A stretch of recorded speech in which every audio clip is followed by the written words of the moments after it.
பொதுவாவே நம்மளோட தனுசு ராசிக்காரங்க சுபாவம் எப்படி தெரியுமா? அவங்க ஒருத்தர்கிட்ட பேசும்போதும் சரிங்க, இல்ல ஒரு முக்கியமான செயல செய்யும்போதும் சரி, இந்த செயல நாம செய்யலாமா? இந்த வார்த்தைய இவங்க கிட்ட போய் சொல்லலாமா? இதனால நம்மளுக்கு எதிர்காலத்துல ஏதாவது பிரச்சனை வருமா? இல்ல நம்மள சுத்தி இருக்கிற மத்தவங்களுக்கு இதனால ஏதாவது சங்கடம் வருமா? அப்படின்னு ஒண்ணுக்கு 2 முறை ரொம்ப தீர்க்கமா ஆலோசனை பண்ணிதாங்க இவங்க செயல்படுவாங்க. அவசரப்படவே மாட்டாங்க. குறிப்பா சொல்லணும்னா, குறிவிலகாத அம்பு போல தன்னுடைய குறிக்கோள் தவறாம இவங்க வாழ்ந்துகிட்டு இருக்காங்க. அது மட்டும் இல்லாம, பெற்ற தாயைப் போல ஒரு பாசமான அன்பு உள்ளம் கொண்டவங்களா இவங்க இருக்காங்க. அடுத்தவங்க, ஐயோ!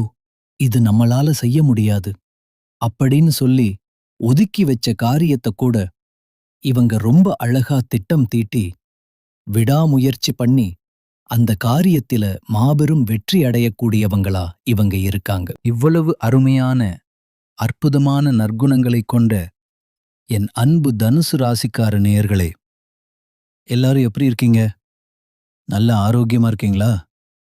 ஏங்கம்மா, நீங்க வேற எங்களை பார்த்து இப்படி ஒரு கேள்வி கேட்கிறீங்களே?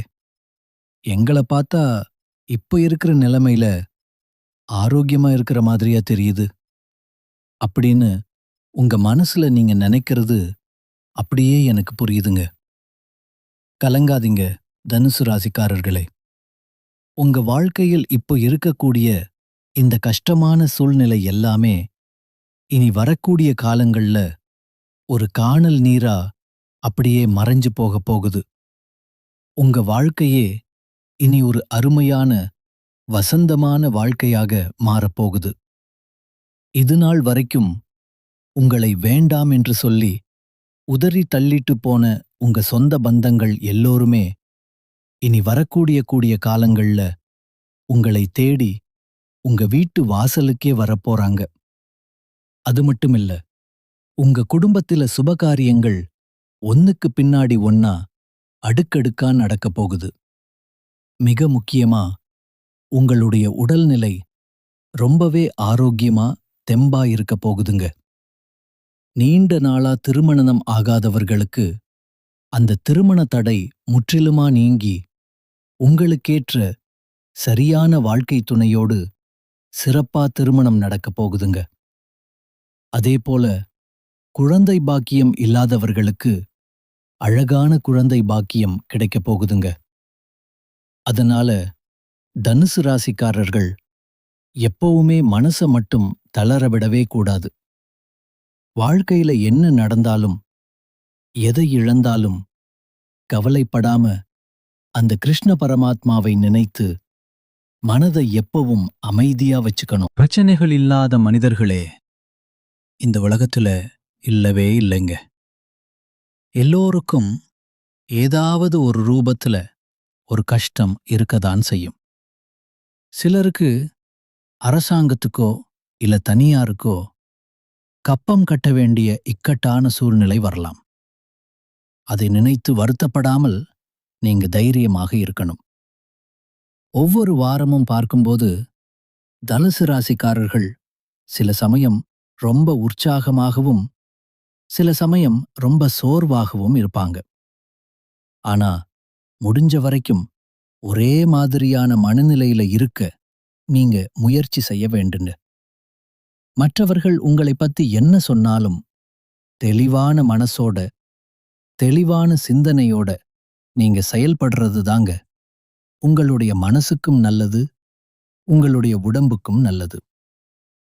தனுசு ராசிக்காரங்க எப்போதுமே தங்கள் மனதில் ஒருவிதமான தைரியத்தை ஆழமா பதிவு செய்து கொள்ளணுங்க.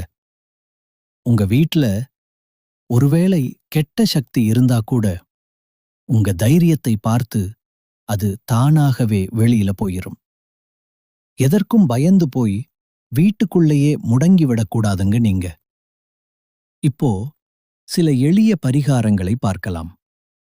வியாழக்கிழமைகள்ல உங்க வீட்டு வாசல்ல சூரத்தேங்காய் உடைத்து பச்சை கற்பூரம் ஏத்தி உங்க வீட்டை சுற்றி உப்பு போட்டு அந்த உப்பை தண்ணீரில நல்லா கரைச்சு இரவு நேரத்துல வீட்டை சுற்றி ஊற்றி மறுநாள் காலையில அந்த தண்ணியை ஓடும் நீரில விட்டுடணுங்க. முடிஞ்ச வரைக்கும் மஞ்சள் நிற ஆடையை அணிய பாருங்க. அப்படி இல்லைனா மஞ்சள் நிற கைக்குட்டை இல்லனா பேனா போன்றவற்றை நீங்க பயன்படுத்தணும். வியாழக்கிழமைகள்ல மஞ்சள் கலந்த நீரை உங்க வீட்ல தெளிக்கணும். குரு காயத்ரி மந்திரத்தை ஒரு 108 முறை பக்தியோடு சொல்லிட்டு வரணுங்க. வியாழக்கிழமைகள்ல குரு பகவான மனதார வணங்கினா தனுசு ராசிக்காரர்களுக்கு இரட்டிப்பு பலன் கிடைக்குங்க. வியாழக்கிழமை தோறும் தவறாம தேங்காய் உடைக்கணும். பூஜை அறையில தீபத்துல மஞ்சள் மற்றும் குங்குமம் வச்சு தீபம் ஏத்தணுங்க. வீட்டு வாசல்ல மங்களகரமா மஞ்சள் பொட்டு வைக்கணுங்க. ஒருவேளை உங்களுக்கு குரு மந்திரம் தெரியலேனா கவலை வேண்டாம். ஓம் பிரகஸ்பதியே நமக, அப்படி இல்லைனா ஓம் குருவே நமக அப்படின்னு எளிமையா சொல்லலாம். இப்படி குருவை வணங்கினா வீட்டில உள்ள கெட்ட சக்திகள் எல்லாமே விலகி நல்ல சக்திகள் நிச்சயமா பெருகுங்க.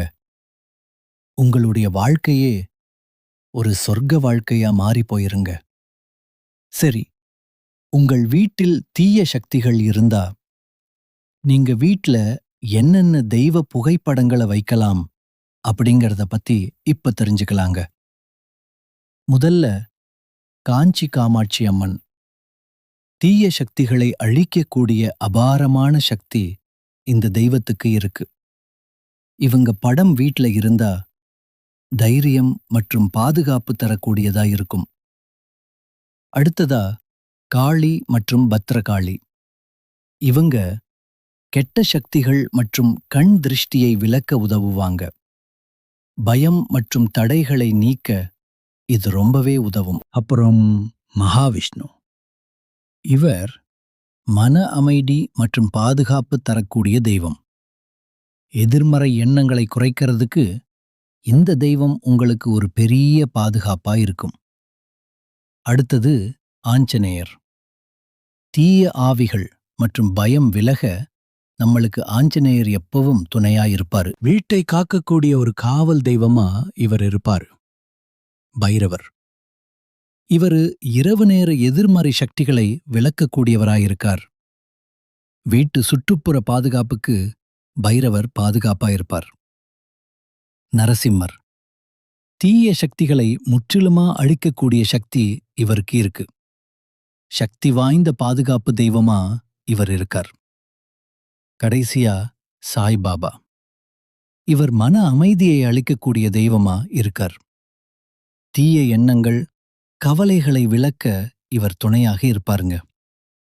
வீட்ல வடகிழக்கு மூலையில நீங்க இந்த தெய்வ புகைப்படங்களை தாராளமா வைக்கலாங்க. அப்படி இல்லனா கிழக்கு அல்லது வடக்கு சுவர் இருக்கிற இடத்துல நீங்க தெய்வ புகைப்படங்களை வச்சீங்கன்னா தெய்வ அருள் முழுமையா உங்களுக்கு கிடைக்குங்க. உங்கள் வீட்டில் இருக்கக்கூடிய கெட்ட சக்திகள் நீங்க இந்த சின்ன விஷயங்களை கடைபிடிக்கணுங்க. செவ்வாய்க்கிழமை தவறாம முருகப்பெருமானை வழிபாடு செய்யுங்க. தினமும் மாலை நேரத்துல நல்லெண்ணெய், அப்படி இல்லைனா நெய் விளக்கு ஏத்துங்க. ஓம் சரவணபவ என்கிற மந்திரத்தை தினமும் ஒரு 11 முறை சொல்லிக்கிட்டு வாங்க. வாரம் ஒரு முறை பக்கத்துல இருக்கிற அம்மன் கோயிலுக்கு போய் அம்மனை மனதார வணங்கிட்டு வாங்க. பிரதோஷ நாட்கள்ல சிவபெருமானை வணங்கிட்டு வாங்க. செவ்வாய்க்கிழமை அன்னைக்கு அசைவம் சாப்பிடுறத நீங்க தவிர்ப்பது ரொம்பவே நல்லதுங்க. குங்கும அர்ச்சனை செய்யறது பெண்களுக்கு ரொம்பவும் நல்லதுங்க. வீட்ல கொஞ்சம் வேப்பிலைய வச்சிருங்க. நவகிரகத்துல செவ்வாய் பகவானுக்கு வழிபாடு செய்யுங்க. வீட்ல ஒரு கண் திருஷ்டி பொம்மையை தொங்க விட்டுருங்க. செவ்வாய்க்கிழமைகள்ல சிவப்பு நிற உடை அணிஞ்சுக்கோங்க. நெற்றியில எப்பவும் குங்குமம் மற்றும் சந்தனம் வச்சுக்கோங்க.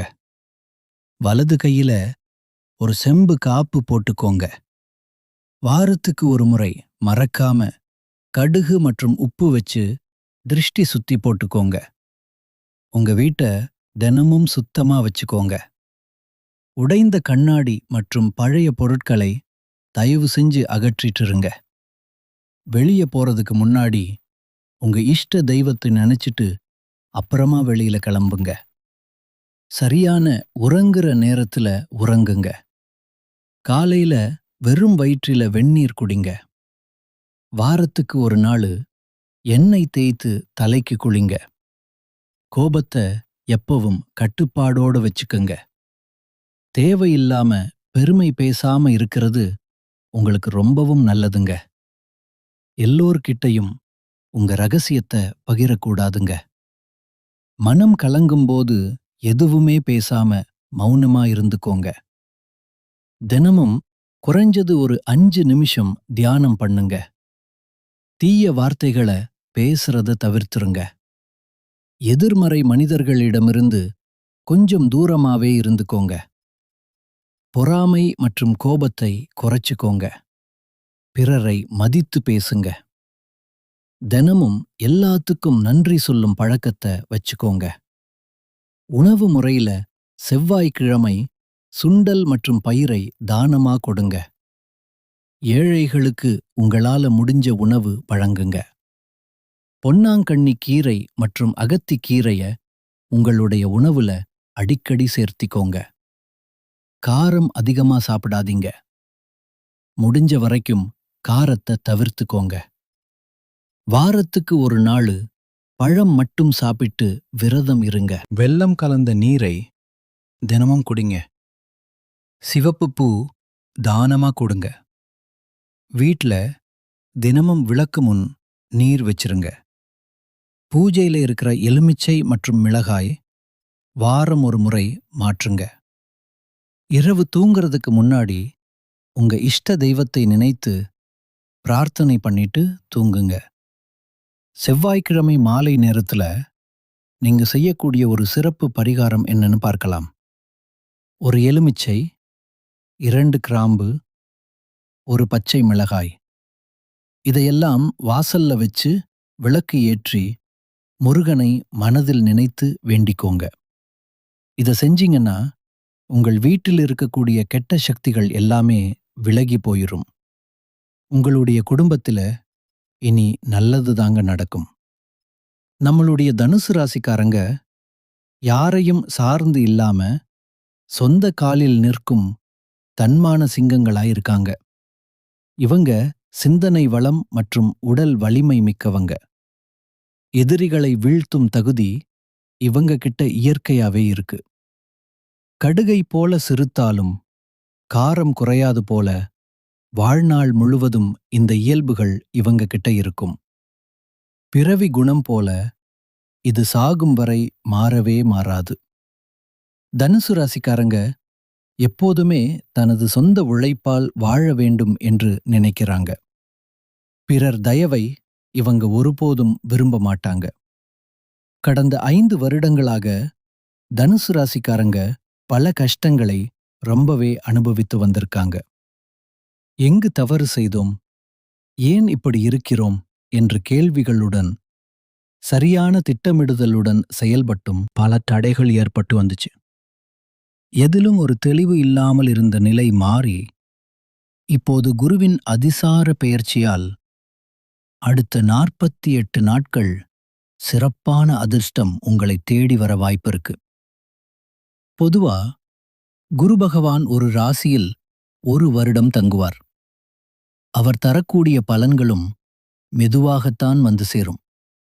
ஆனால் அது நிலையான பலன்களை கொடுப்பார். அதிசார குரு பெயர்ச்சியால் குரு பகவான் 1 வருடம் தரக்கூடிய பலன்களை குறிப்பிட்ட காலத்திலேயே 10 மடங்கு வேகமாகவும் உயர்வாகவும் தரக்கூடிய அமைப்பு உண்டாகிறது. கடகத்திற்கு வந்த குரு பகவான் உச்சமடைந்து தனுசு ராசியை பார்க்கிறார். இதனால் யோகங்கள் உங்களுக்கு வந்து சேரப்போகுது. குரு தன்னுடைய 5ஆம் பார்வையாக தனுசு ராசியை பார்க்கிறதுனால உங்க வாழ்க்கையில் நல்லதெல்லாம் நடக்கும், ஆசைகள் நிறைவேறும், வெளிநாடு செல்லும் யோகம் கூட உண்டாகும். பணம் பல வழிகள்ல வந்து சேர வாய்ப்பு இருக்கு. சிறு முயற்சி கூட பெரிய பலன்களை கொடுக்கும். உங்க பேச்சின் மூலம் பல காரியங்களை சாதிப்பீங்க. குருவின் பார்வையால் பணவரவு ரொம்பவே சிறப்பாக இருக்கும். வீடு கட்ட உதவிகள் கிடைக்கும். மனதிற்கு நிம்மதி பிறக்கும். உங்களுடைய ஆசைகள், கனவுகள் எல்லாமே இனி நிறைவேறும். உங்கள வேண்டாம்னு உதறி தள்ளிட்டு போன உற்றார் உறவினர்கள் எல்லாருமே இனி வரக்கூடிய காலங்கள்ல உங்களை தேடி வரப்போறாங்க. கவலைப்படாதீங்க. நல்லதே நடக்கும். நல்லது மட்டும்தான் நடக்கும். நன்றி. வணக்கம்.